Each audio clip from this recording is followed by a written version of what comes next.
Question की ओर चलते हैं। इसमें जो फर्स्ट क्वेश्चन बोला जा रहा है कि उस विकल्प का चयन करें जिसमें दिए गए शब्द उसी संबंध को साझा करते हैं जो निम्नलिखित शब्द युग्म द्वारा साझा किया गया है। देखिए नंबर 1 में है केल्विन तापमान, गुरुत्वाकर्षण बल, सेकेंड समय। तो ये सब क्या है दोस्तों, ये सब गलत है। उसका राइट आंसर होगा तीसरा ऑप्शन है द्रव्यमान ग्राम। चूँकि लंबाई का मीटर होता है उसी तरह द्रव्यमान का ग्राम होगा। ठीक है, हम आगे चलते हैं अगला क्वेश्चन इस सेट की अगला क्वेश्चन की ओर। इस सेट में अगला जो क्वेश्चन है उस पर हम बात करेंगे। अब अगला क्वेश्चन है निम्नलिखित में से कौन सा यह निर्धारित करता है कि रासायनिक अभिक्रिया नहीं हुई है। तो आकार में परिवर्तन जो है यह निर्धारित करता है कि अभी रासायनिक अभिक्रिया नहीं हुई है। चलिए अब हम बात करेंगे जो GK/GS की होगी। वह अगला क्वेश्चन है परमाणु ऊर्जा अधिनियम नाभिकीय शक्ति उत्पादन के निजी नियंत्रण को प्रतिबंधित करता है। ये कब से है तो 1962। परमाणु ऊर्जा अधिनियम 1962 जो है वह नाभिकीय शक्ति उत्पादन के निजी नियंत्रण को प्रतिबंधित करता है। फिर हम चलते हैं आगे अगला क्वेश्चन की ओर। अगला क्वेश्चन है प्रसिद्ध कविता खूब लड़ी मर्दानी की रचना किसके द्वारा की गई। तो ये है इसका राइट आंसर दोस्तों होगा सुभद्रा कुमारी चौहान। इसमें खूब लड़ी मर्दानी यह सो झांसी वाली रानी जो थी, जो देश की आज़ादी के लिए लड़ी थी अंग्रेज़ों से। ठीक है, उसी पे ये कविता है सो लिखे थे सुभद्रा कुमारी चौहान जी ने। ठीक है, हम चलते आगे फिर अगला क्वेश्चन की ओर। अगला क्वेश्चन है कि टुंड्रा वनस्पति कहाँ पाई जाती है। तो इसका राइट आंसर होगा हिमालय क्षेत्र में। फिर हम बात करते हैं अब अगला क्वेश्चन GK/GS का जो अगला क्वेश्चन है इस सेट का, उस पर हम बात करेंगे। अगला क्वेश्चन है भारत में नाभिकीय ऊर्जा का उपयोग करके विद्युत उत्पादन जो है अक्टूबर 1969 में शुरू किया गया था। चलिए अब हम चलते हैं फिर से अगला क्वेश्चन की ओर। अगला क्वेश्चन है निम्नलिखित में से किसके द्वारा 1980 में किसी देश की समग्र सामाजिक एवं आर्थिक उपलब्धियों के मापन हेतु प्रयुक्त एक सांख्यिकी सूचकांक के रूप में मानव विकास सूचकांक का सृजन किया गया था। नंबर 1 ऑप्शन है अमर्त्य सेन, ये गलत हो जाएगा। गैरी बेकर, ये भी गलत हो जाएगा। पॉल सैमुअल्सन, ये भी गलत हो। इसका ऑप्शन नंबर 4 जो है महबूब उल हक, ये राइट आंसर होगा। फिर हम चलते हैं अब अगला क्वेश्चन की ओर। अगला क्वेश्चन यहाँ पे है कि NRDWP का पूर्ण रूप क्या है। तो इसका जो राइट आंसर होगा N से होगा नेशनल, R से होगा रूरल और D से होगा ड्रिंकिंग, W से होगा वाटर और P से होगा प्रोग्रामिंग, यानी national rural drinking water programming. ठीक है, फिर हम चलते हैं इस क्वेश्चन का अगला क्वेश्चन की ओर। जो अगला शीट का क्वेश्चन है इसमें है प्राचीन समय के दौरान विकसित उन भूमिगत जल मार्ग का नाम बताएं जिनमें सिंचाई के उद्देश्य के लिए पानी को ढलान के रास्ते गुरुत्वाकर्षण द्वारा खींचा जाता था। तो इसका राइट आंसर होगा नदियाँ, सहायक नदियाँ, सुरंगें। तो नहीं, ये सब गलत हो जाएगी। इसका राइट जो आंसर होगा वो हो जाएगा कनात। ठीक है, प्राचीन समय के दौरान कनात जो था वह विकसित उन भूमिगत जल मार्गों का नाम है। ठीक है, जिनमें सिंचाई के उद्देश्य के लिए पानी को ढलान के रास्ते गुरुत्वाकर्षण द्वारा खींचा जाता था। इसका नाम है कनात। फिर हम चलते हैं अब अगला क्वेश्चन की ओर। अगला क्वेश्चन है किस शहर के हवाई अड्डे पर लाल बहादुर शास्त्री की प्रतिमा स्थापित है। तो इसका राइट आंसर होगा वाराणसी। और फिर हम चलते हैं अगला क्वेश्चन की ओर। और GK/GS की अगला जो क्वेश्चन है वह है 31 दिसंबर 2020 तक प्राप्त जानकारी के अनुसार एशियन डेवलपमेंट बैंक के अध्यक्ष कौन है। इसका राइट आंसर होगा मत्सुयो असाकावा। ठीक है, हम चलते फिर अगला क्वेश्चन की ओर। अगला क्वेश्चन है भारत के पहले स्वदेश निर्मित विमान वाहक पोत का नाम क्या था। तो इसका राइट आंसर होगा INS विक्रांत। फिर हम चलते हैं GK/GS की अगला क्वेश्चन की ओर। अगला क्वेश्चन है कि मानव जाति होमोसेपियंस के प्राचीनतम सदस्यों के अवशेष जो है वे कहाँ देखे जा सकते हैं। तो इसका राइट आंसर होगा अफ्रीका में देखे जा सकते हैं। हम चलते हैं फिर अगला क्वेश्चन की ओर। सेट की जो अगला क्वेश्चन है वह है मानव अधिकारों की सार्वभौम घोषणा की मसौदा समिति के अध्यक्ष कौन थे। इसका राइट आंसर होगा एलेनोर रूजवेल्ट। फिर हम चलते हैं आगे की ओर। अगला क्वेश्चन इस सेट की वह 2019 में इनमें से किस स्थल को यूनेस्को की ये लुप्तप्राय विश्व विरासत स्थल सूची से हटा दिया गया है। तो ये बेथलेहम में स्थित यीशु के जन्म स्थान को इससे हटा दिया गया है।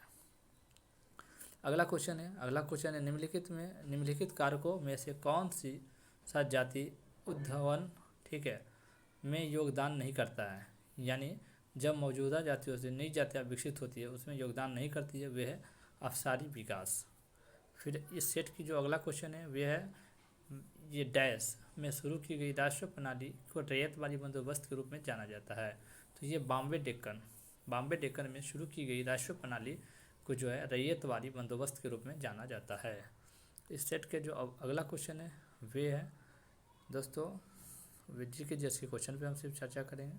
और ये GK/GS के जो क्वेश्चन है ये पुरातत्वविद, भाषा विज्ञानी और ईस्ट इंडिया कंपनी के अधिकारी जेम्स प्रिंसेप ने वर्ष 1837 में अशोक के राजादेश जो ब्राह्मी लिपि में लिखे गए थे की व्याख्याएं की थी।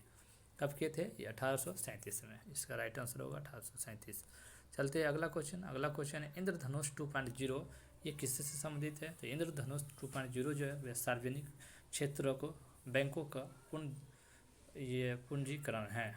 अब अगला क्वेश्चन है सेट की अगला क्वेश्चन है पुस्तक तहकीक माँ लील हिंद किसने लिखी है? पुस्तक तहकीक माँ लील हिंद जो है ये अल्प बरूनी ने लिखी है। हम चलते हैं इस सेट की अगला क्वेश्चन की ओर। अगला क्वेश्चन है निम्नलिखित में से कौन सा एक फाइल शेयरिंग ऐप नहीं है? इसका राइट आंसर होगा सरफलाई जो है वह फाइल शेयरिंग ऐप नहीं है ना। पुश बेल्ट, सुपर बीम और एयर ड्राइड ये सब क्या है? ये सब है सो फाइल शेयरिंग ऐप है, लेकिन सरफलाई फाइल शेयरिंग ऐप नहीं है। हम चलते हैं ये इस क्वेश्चन में जो इस सेट का अगला क्वेश्चन है GK/GS का, उससे हम बात करेंगे। अगला क्वेश्चन बोला जाए इनमें से किस राष्ट्र ने अक्टूबर 2019 में यह घोषणा की थी कि वह 1 जनवरी 2020 को 14 राष्ट्रों वाले organisation of the petroleum exporting countries से बाहर हो जाएंगे?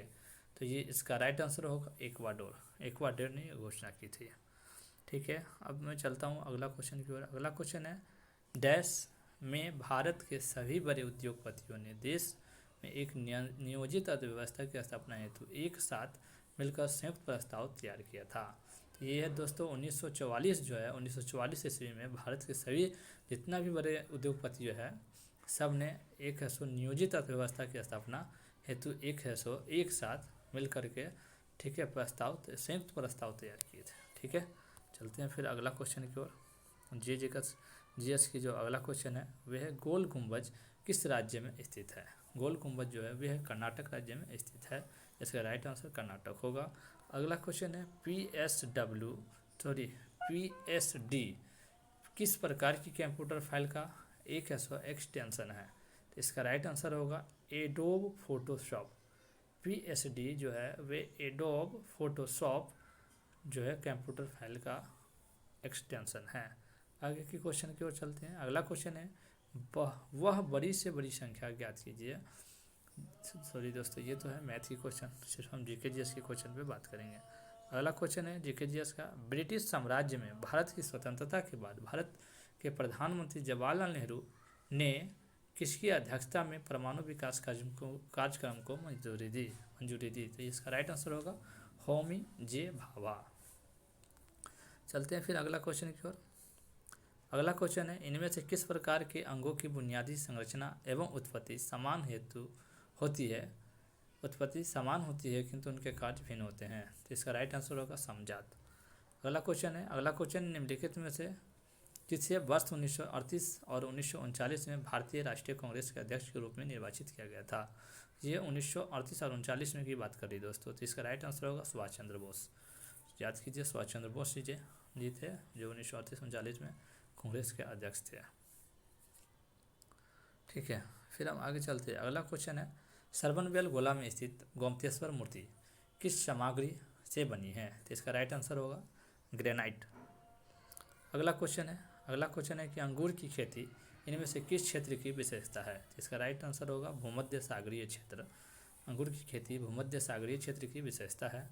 आगे को चलते हैं। अगला क्वेश्चन है बाण भट्ट किस राजा के दरबारी कवि थे? तो इसका राइट आंसर होगा हर्षवर्धन। फिर हम आगे की ओर चलते हैं। अगला क्वेश्चन है, जनवरी 2021 तक प्राप्त जानकारी के अनुसार भारत में स्थित यूनेस्को विश्व विरासत स्थलीय की संख्या कितनी है। तो दोस्तों ये भारत की बात बोले जा रही है, जनवरी 2021 तक। तो इसका राइट आंसर होगा वे होगा 38। बहुत ही इंपॉर्टेंट क्वेश्चन है, इसे आप लोग याद रखेंगे। फिर हम आगे चलते हैं अगला क्वेश्चन की ओर। अगला क्वेश्चन है, वित्तीय वर्ष 2019-20 में भारत को प्राप्त 100 FDI इक्विटी अंतर्वाह का शाब्दिक हिस्सा इनमें से किस राष्ट्र से प्राप्त हुआ है। तो इसका राइट आंसर होगा सिंगापुर। अगला क्वेश्चन की ओर चलते हैं। अगला क्वेश्चन है, लैंगिक प्रजननशील प्राणियों में समान गुण के वंशाणुओं के कितने प्रतिरूप मौजूद होते हैं। इसका राइट आंसर होगा 2। जी इसका जो अगला क्वेश्चन है कि व्यापार एवं आर्थिक संबंध समिति का प्रमुख कौन होता है। तो इसका राइट आंसर होगा प्रधानमंत्री होता है। फिर हम आगे चलते हैं। अगला क्वेश्चन जो है, वह निम्नलिखित में से कौन सा ग्रेगर मेंडल के वंशानुगति सिद्धांत के अंतर्गत नहीं आता है। तो इसका राइट आंसर होगा वह होगा बायोपिक्स का सिद्धांत, ये उसके अंतर्गत नहीं आता है। पृथक्करण का सिद्धांत, प्रभुत्व का सिद्धांत, स्वतंत्र वर्गीकरण का सिद्धांत, ये सभी आता है मेंडल के वंशानुगति सिद्धांत के अंतर्गत, लेकिन बायोपिक्स का सिद्धांत जो है वह इसको नहीं आती है। अब आगे चलते हैं अगला क्वेश्चन की ओर। अगला क्वेश्चन है, UN द्वारा किस दशक को अंतर्राष्ट्रीय पेयजल एवं स्वच्छता दशक के रूप में नामित किया गया था। तो दोस्तों ये बहुत ही इंपॉर्टेंट क्वेश्चन है, VVI है, इसे भी याद रखेंगे। ये इसका जो राइट जो है आंसर होगा वो 1981 से 1990। 1981 से 1990, ठीक है, ईस्वी में अंतर्राष्ट्रीय पेयजल एवं स्वच्छता दशक के रूप में नामित किया गया था UN के द्वारा। हम चलते फिर इस सेट के अगला क्वेश्चन की ओर। जी इसका जो अगला क्वेश्चन होगा, अगला क्वेश्चन है कि अंजू बॉबी जॉर्ज ने वर्ष 2003 के दौरान एथलेटिक्स के IAAF विश्व चैंपियनशिप में पदक जीतने वाले प्रथम भारतीय होने का गौरव हासिल किया। ठीक है, फिर चलते हैं हम अगला क्वेश्चन की ओर। अगला क्वेश्चन है, 1985 का असम समझौता। 1985 का असम समझौता 1985 में नई दिल्ली में जो हुआ था वह है सो एक था AASU all Assam students union के नेताओं के बीच, और पता नहीं और एक कौन से नेता थे, उस नेता का नाम बतलाना है, किसके बीच यानी समझौता हुआ था। तो इसका राइट आंसर होगा राजीव गांधी। यानी राजीव गांधी और AASU जो ऑल असम स्टूडेंट यूनियन थे, उस नेताओं के बीच कुछ ऐसा हस्ताक्षरित हुआ था और समझौता पे ज्ञापन भी। ठीक है, फिर हम आगे चलते हैं अगला क्वेश्चन की ओर। अगला क्वेश्चन है, स्वतंत्रता पूर्व भारत में किस आंदोलन ने कपास उत्पादन को प्रोत्साहन दिया। इसका राइट आंसर होगा स्वदेशी आंदोलन। ठीक है, हम आगे चलते हैं इस सेट के अगला क्वेश्चन की ओर। तो आई होप आपको ये वीडियो पसंद आई होगी, आप इसे लाइक और सब्सक्राइब करें। मिलते हैं फिर से नेक्स्ट वीडियो में। जय श्री राम।